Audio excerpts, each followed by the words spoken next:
Hello everyone, welcome to maths up to infinity.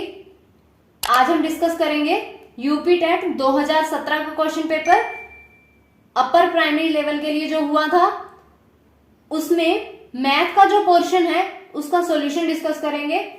इससे पहले 2011 और 2016 का पेपर हम ऑलरेडी डिस्कस कर चुके हैं। उन वीडियोस का लिंक डिस्क्रिप्शन में दिया है, आप वहां से चेक कर सकते हैं।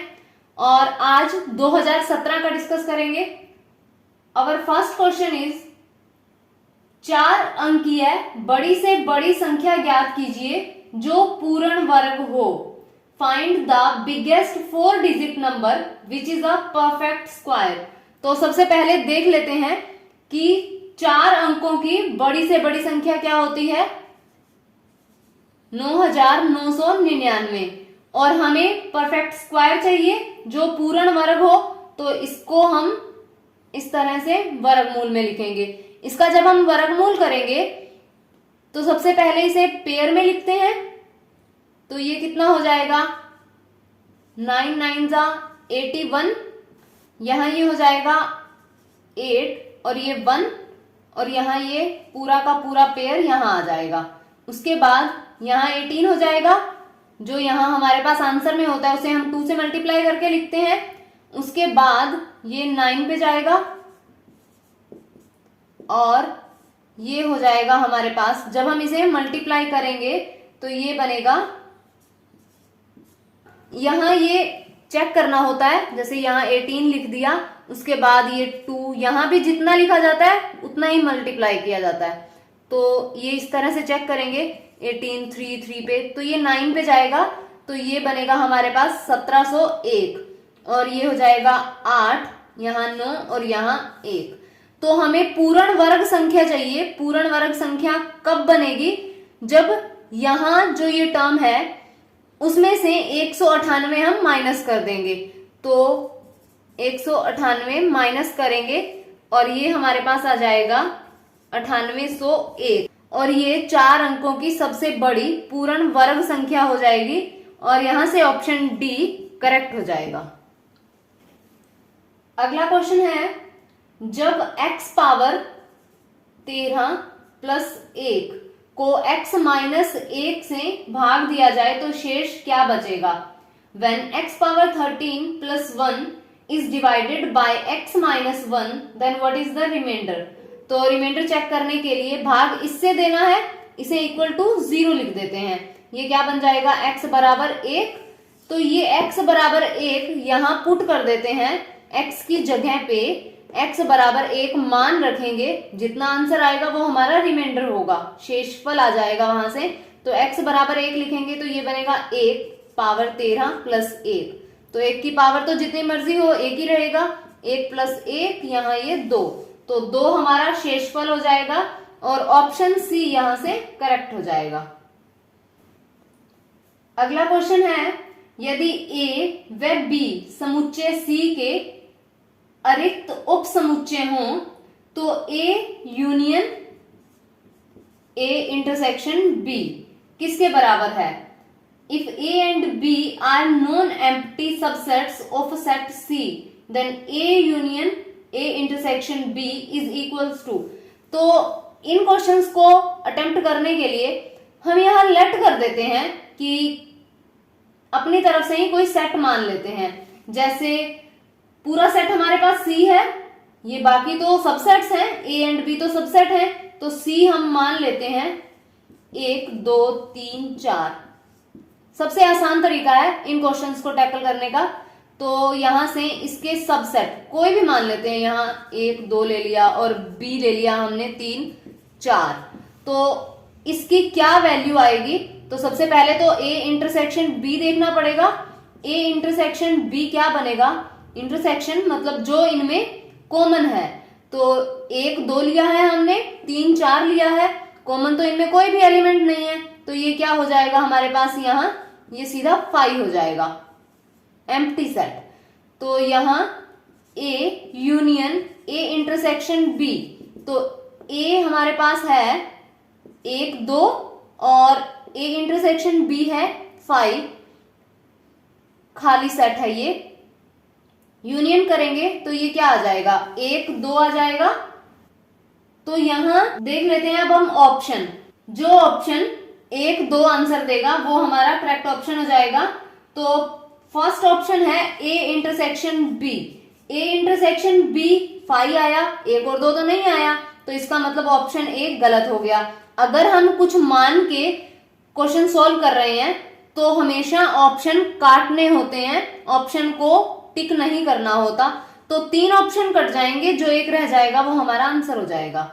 एंड ऑप्शन बी है ए यूनियन बी। तो यूनियन में अगर हम लिखेंगे ए यूनियन बी तो पूरा हो जाएगा 1 2 3 4, 1 और 2 तो नहीं आया, तो ऑप्शन बी भी यहां से कट जाएगा। ऑप्शन सी ए सेट, तो ए सेट 1 2 है, हमारा आंसर भी 1 2 ही आ रहा था, तो ये ऑप्शन सी अभी तो सही हुआ है, लेकिन चौथा ऑप्शन काटना पड़ेगा। तो ऑप्शन 4 है बी में हमारे पास था 3 4, जो कि 1 और 2 नहीं है, तो ऑप्शन डी भी कट जाएगा। यहां से पहला दूसरा और चौथा तीनों ऑप्शन कट चुके हैं, तो ऑप्शन सी हमारे पास रह जाएगा, जो कि करेक्ट आंसर होगा। तो ऑप्शन सी यहां करेक्ट बनेगा। अगला क्वेश्चन है, एक गांव की जनसंख्या प्रतिवर्ष 5% बढ़ जाती है यदि वर्तमान में उस गांव की जनसंख्या 4410, तो वर्तमान में है हमारे पास 4410, तो 2 वर्ष पूर्व उस गांव की जनसंख्या कितनी थी। The population of a village increases by 5% yearly, 5% बढ़ रही है। If at present the population of the village is 410, then what was the population before 2 years। तो 2 साल पहले, 2 years बिफोर देखना है हमें। इस तरह के क्वेश्चन को कैसे करना होता है, जैसे हम चक्रवृद्धि ब्याज, चक्रवृद्धि मिश्रधन फाइंड आउट करते हैं, तो क्या हो जाएगा, 2 साल पहले देखना है, तो ये बनेगा 4410, 1 प्लस ये हो जाएगा हमारे पास 5/100, और अगर पीछे देखना है तो यहां -2 हो जाएगा। अगर 2 साल आगे देखना होता, यानी 2 साल पूर्व नहीं, 2 साल बाद कितनी होगी, तो ये माइनस नहीं आएगा। तो ये क्या बनेगा, ये हो जाएगा 20, 4410 गुना यहां 21/20, और ये -2 है, तो ये पलट जाएगा 4410 गुना 20/21, और ये 20/21, तो यहां कैंसल आउट हो जाएगा। ये बनेगा 210, और ये यहां 10 हो जाएगा, तो ये बना हमारे पास 4000। तो 2 साल पहले गांव की जो जनसंख्या थी वो 4000 थी, और यहां से ऑप्शन डी करेक्ट हो जाएगा, ऑप्शन डी यहां करेक्ट बनेगा। नेक्स्ट क्वेश्चन है, एक कंपनी 25 लाख रुपए की पूंजी एकत्रित करने के लिए शेयरों का विज्ञापन देती है। यदि एक शेयर का अंकित मूल्य 100 रुपए हो तो कंपनी द्वारा जारी किए गए शेयरों की संख्या ज्ञात कीजिए। तो सीधा भाग हो जाएगा ये 25 लाख, और 100 से भाग कर देंगे, यहां ये आ जाएगा हमारे पास 25,000, और ये आंसर हो जाएगा ऑप्शन बी, सीधा सा था। नेक्स्ट क्वेश्चन है, ताश की 52 पत्ती की गट्टी में से एक पत्ता यादृच्छिक रूप से निकाला जाता है, क्या प्रायिकता है कि पत्ता हुकुम का हो या फिर इक्का हो। From a pack of 52 playing cards a card is drawn at random, what is the probability that the card is a spade और एन एस। तो जो टोटल कार्ड्स होंगे वो कितने हो जाएंगे, टोटल है हमारे पास 52, और हमने निकालना क्या है, या तो पत्ता हुकुम का हो या फिर इक्का हो। तो देख लेते हैं पहले कि हुकुम का पत्ता निकालने की क्या प्रायिकता होगी। हुकुम के 13 पत्ते हो जाएंगे, तो क्या प्रायिकता बनेगी, 13/52, और इक्का 4 इक्के होते हैं, तो ये हो जाएगी 4/52। 4 हमारे पास क्या हो जाएंगे, फेवरेबल केसेस हो जाएंगे, और 52 हमारे पास टोटल है, तो ये 4/52। लेकिन एक पत्ता हुकुम का इक्का भी होगा, जो यहां भी आ रहा है, काउंट हो रहा है, और यहां भी, दोनों जगह गिना गया तो उसकी प्रायिकता को हमें माइनस करना पड़ेगा एक बार। तो यहां जो इंटरसेक्शन है हुकुम का इक्का, उसकी प्रायिकता माइनस हो जाएगी। तो हुकुम के कितने इक्के होंगे? एक ही होगा, तो 1/52 घट जाएगा। तो क्या बना हमारे पास? प्रोबेबिलिटी क्या आ जाएगी? 13/52 प्लस 4/52 माइनस 1/52। तो यहां से एलसीएम लेके जब हम सॉल्व करेंगे तो ये हो जाएगा 16/52 और यहां से ये बन जाएगा 4/13 और ये हमारे पास प्रायिकता आ जाएगी और यहां से ऑप्शन ए करेक्ट हो जाएगा। हमें क्या फाइंड करना था? Probability that the card is a spade और एन एस। तो ये हो गया हमारे पास स्पेड की प्रोबेबिलिटी और ये एस की प्रोबेबिलिटी आ जाएगी। एक इंटरसेक्शन बनेगा, जो एस है वो स्पेड की भी तो होगी, तो वो माइनस हो गई। जैसे हम करते हैं यूनियन वाला, प्रोबेबिलिटी ऑफ, जैसे इसे इवेंट ए ले लिया जाए, जिन्होंने इंग्लिश मीडियम ले रखा है उनको इस तरह से इजी रहेगा। ए यूनियन बी, यानी या तो स्पेड हो और क्या हो हमारे पास? एस हो। तो probability A plus probability B minus probability A intersection B, वही किया है हमने यहां। तो ये इस तरह से हो जाएगा, ऑप्शन ए यहां करेक्ट बनेगा। नेक्स्ट क्वेश्चन, दिए गए चित्र में ए बी सी डी एक चक्रीय चतुर्भुज है, तब क्रमित युग्म एक्स वाई हमें बताना है। In a given figure A B C D is a cyclic quadrilateral, then the ordered pair X Y. तो ये हमारे पास कोई क्वाड्रिलेटरल है, साइक्लिक गिवन है हमें। जो यहां है वैल्यू वो है 3y माइनस 5 डिग्री, यहां है 4x डिग्री और यहां है, यहां लिख देते हैं 4y प्लस 20 डिग्री और यहां है हमारे पास 7x प्लस 5 डिग्री। तो चक्रीय चतुर्भुज है।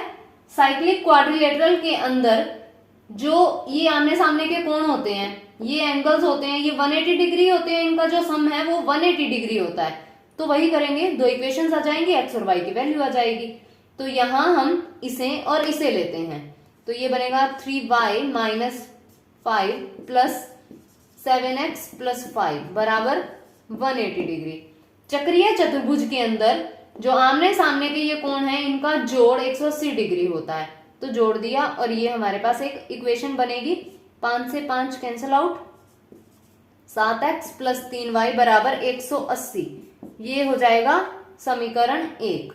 दूसरा यहां से बनेगा, ये बनेगा 4x प्लस 4y प्लस 20 बराबर 180 और यहां से बन जाएगा हमारे पास 4x प्लस 4y बराबर 160। 4 से भाग हो रहा है दोनों तरफ, आसान बनाना है हमें। तो x प्लस वाई बराबर 40 और ये हो जाएगा हमारे पास समीकरण 2। इन दोनों को सोल्व कर लेंगे। वैसे तो डायरेक्ट पता चल रहा है, एक्स वाई जो है हमें इस तरह से चाहिए, एक्स वाई ये आंसर में दिया है, ये फॉर्मेट। तो एक्स और वाई दोनों का जोड़ 40। इसे सोल्व करने की जरूरत नहीं है, जिस ऑप्शन में एक्स और वाई जोड़ करके 40 बन रहा है वही करेक्ट होगा। अगर एक से ज्यादा ऑप्शन बन रहे हैं तो इसमें पुट करके देख लो, जो इसे सेटिस्फाई करेगा वो आंसर हो जाएगा। पहले इस तरह से देख लेते हैं। तो फर्स्ट ऑप्शन है 15 डिग्री 25 डिग्री, 40 हो गया, ये 15 प्लस 25, तो ऑप्शन ए हमारा बन रहा है। एक बार टिक नहीं करेंगे, हो सकता है दूसरा ऑप्शन भी हो। नेक्स्ट है 10 डिग्री और 15 डिग्री, तो ये तो 25 हुआ, ऑप्शन बी यहां से गलत। 15 डिग्री 35 डिग्री, ये भी 40 नहीं हुआ, ऑप्शन सी गलत। और फोर्थ 40 डिग्री और 35 डिग्री, ये भी गलत हो जाएगा। तो सॉल्व करने की जरूरत नहीं है, ऑप्शन ए ही अकेला 40 दे रहा है आंसर, तो ऑप्शन ए हमारे पास करेक्ट हो जाएगा। नेक्स्ट क्वेश्चन है, x के किस मान के लिए निम्न आंकड़ों का बहुलक 27 है।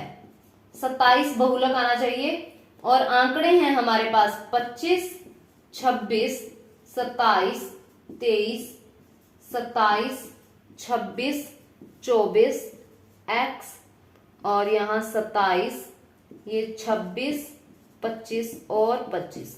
बहुलक 27 है। बहुलक वो होता है जो सबसे ज्यादा बार आए। तो देख लेते हैं, कि यहाँ क्या मान आएगा। 27 इसमें सबसे ज्यादा बार आ रहा है, ये हमें बता दिया गया है। तो 25 कितनी बार है, 1 2 3, 3 बार आया। 26 कितनी बार है, 1 2 3। तो 27 को 3 से तो ज्यादा बार आना पड़ेगा क्योंकि बहुलक है। तो 27 कितनी बार है, 1 2 3, 3 बार दे रखा है। अगर ये बहुलक है तो कम से कम 4 बार हो, कम से कम इसे 4 बार होना पड़ेगा बहुलक बनने के लिए, अदरवाइज तो ये भी बहुलक ही बन रहे हैं। तो यहां x की जगह क्या आ जाएगा, 27 आ जाएगा। तो यहां से ऑप्शन ए करेक्ट हो जाएगा।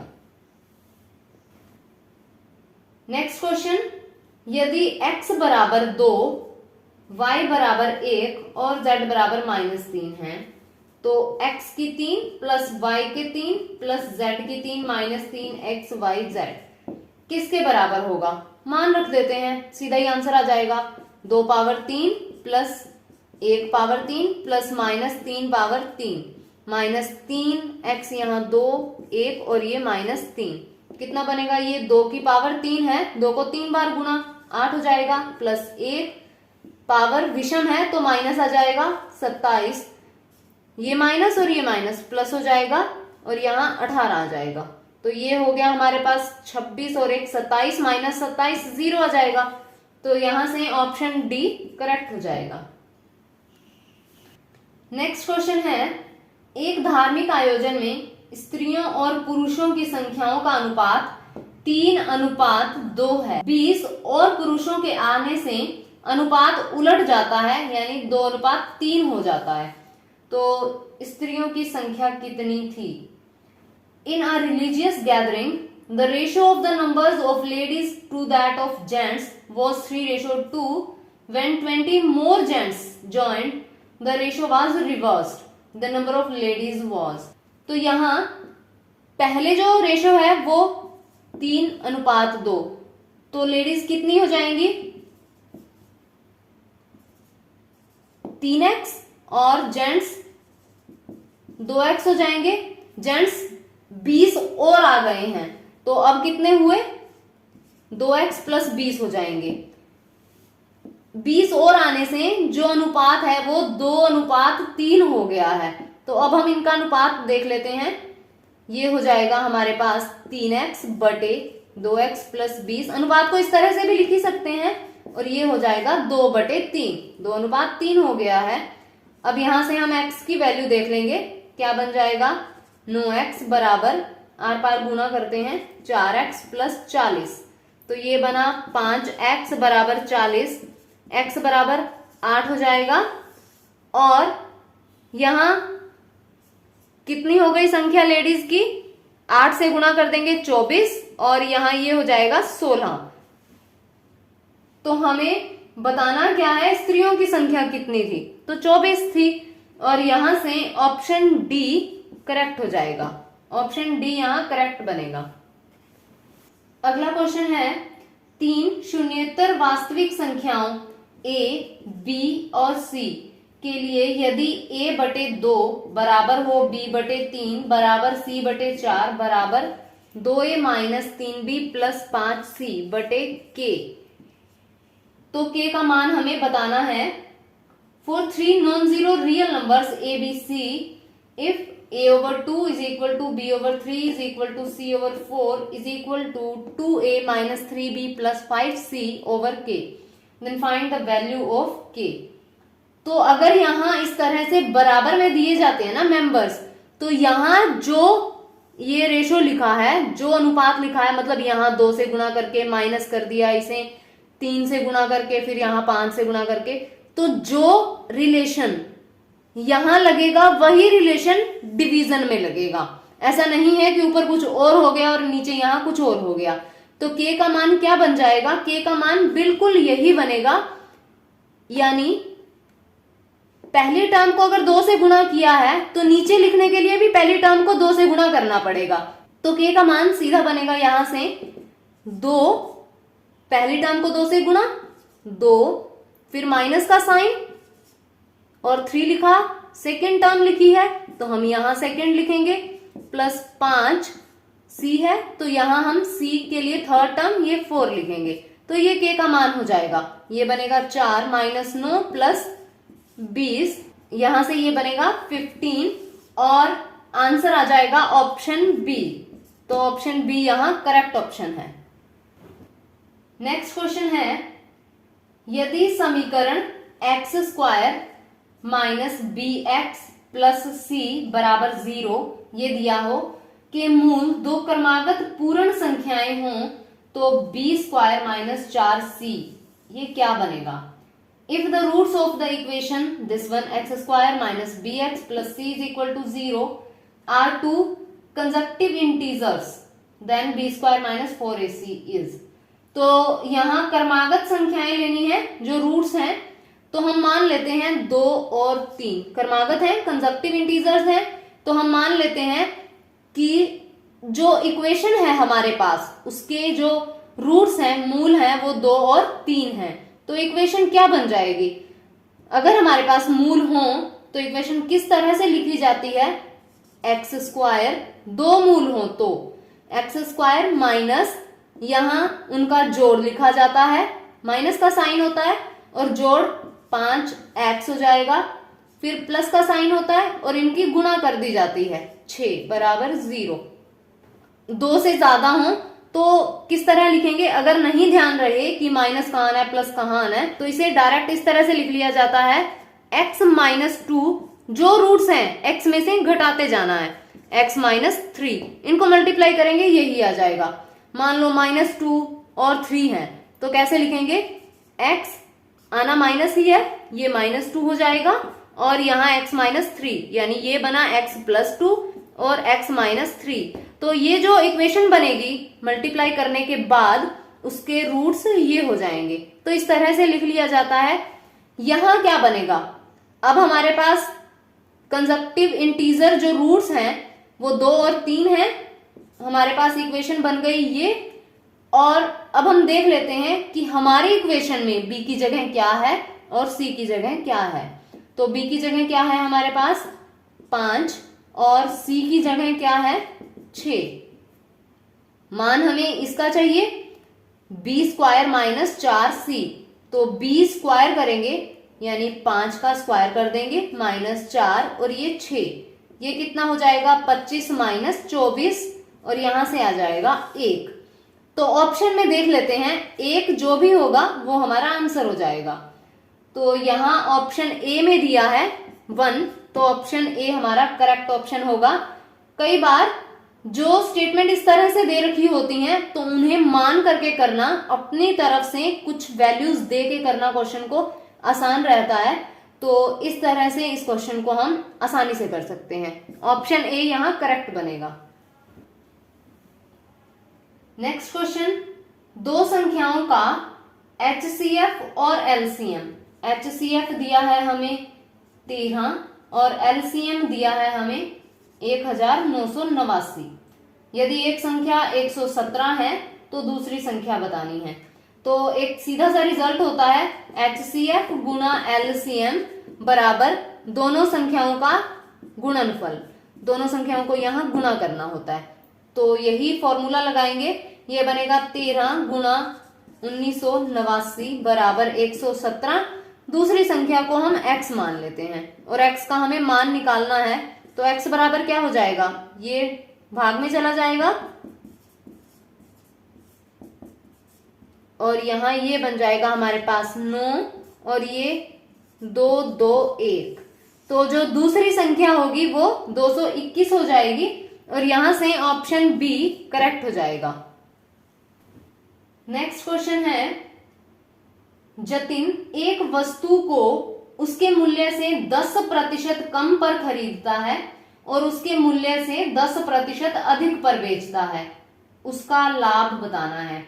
Jatin buys an article for 10% less than its value and sells it for 10% more than its value, his gain। तो हम मान लेते हैं कि वस्तु का मूल्य 100 रुपए है, मूल्य उसका 100 रुपए है, तो यहां खरीदी कितने में? फिर 10% कम में खरीदी है, तो खरीदी 90 रुपए में, इसका 10% होगा ना, तो 90 रुपए में खरीदी जाएगी और बेची कितने में,